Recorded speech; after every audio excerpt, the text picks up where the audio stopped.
Hello everybody and welcome. So I was going to talk to you about this today. Do you put the cart before the horse?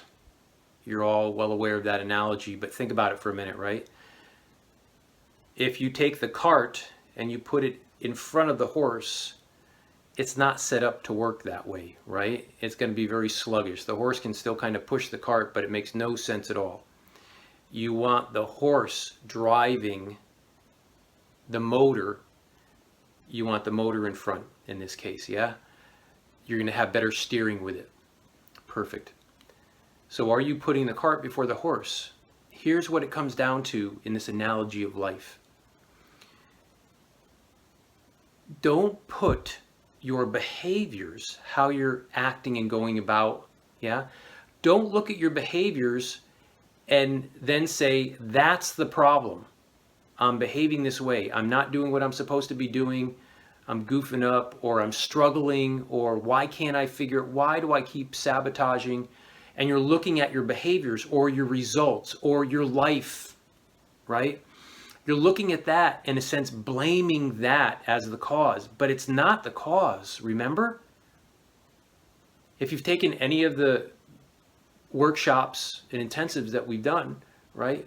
We've really gone into deep detail about that so you can understand it.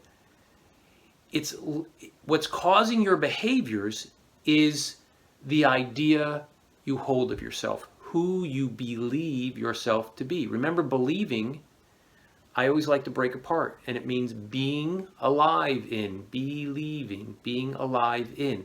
So who you are believing yourself to be means you are being alive in that idea of yourself. That's why we call it a self-image. It is an image of your true self.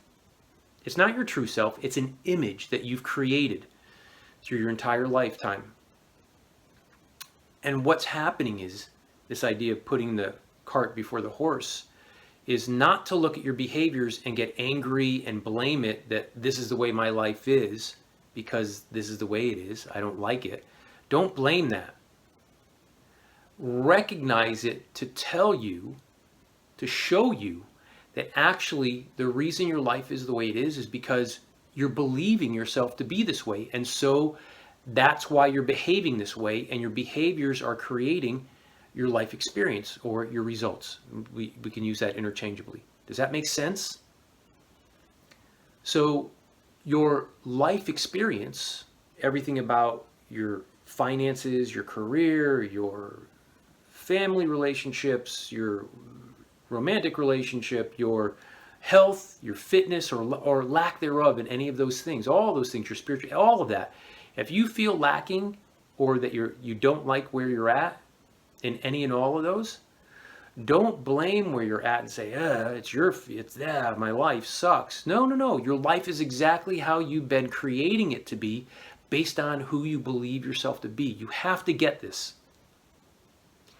So again, putting the cart before the horse it's like, that would be the cart is going down the road with the horse behind it, and it keeps going off the road, and you're right, because it's hard to steer from the back.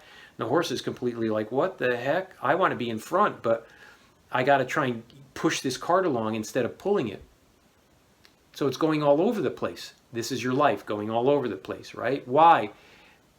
Because you put that in front. Now, what should you be doing? You should be putting the horse first, right? What is the horse? The horse is what's driving the engine, right? That's moving the cart correctly down a really smooth road. Does that make sense? What is that in this analogy? It's who you believe yourself to be. You have to change we call it a paradigm, but it's who you believe yourself to be. We could also call it your self-image, your ego identity. All these in my conversations mean the same. We won't get into the semantics of psychology with it. It's all the same.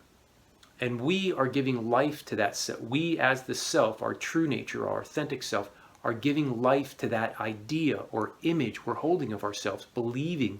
And we as life itself, are being alive in the idea or the image that we're holding of ourselves. And then that gets expressed through our behaviors. And then our behaviors create our results. Does that make sense? You gotta grasp this if you really want to start changing your life around to what you want it to be. Otherwise, you're going to be a slave to your behavior and to the results in your life. And you're always going to blame your behavior and your results. But what's driving or giving life to your behaviors is the identity of who you believe yourself to be. This is big, guys. This is so big, and it can make such a massive change in your life. And this is what we do when we work privately with clients. So listen, if you're having challenges, I want you to reach out. Send me an email or call me. My information's above, probably. It might be below, but there's a link there for you to reach out. And I want you to start reaching out because I really want you to have a really wonderful life and enjoy it. So, no more putting the cart before the horse. We have to create a self-image that really is a wonderful driving force in our life that creates a really beautiful, wonderful life. That's what it is. All right, guys. Thanks for listening. Take good care. We'll see you soon. Bye-bye.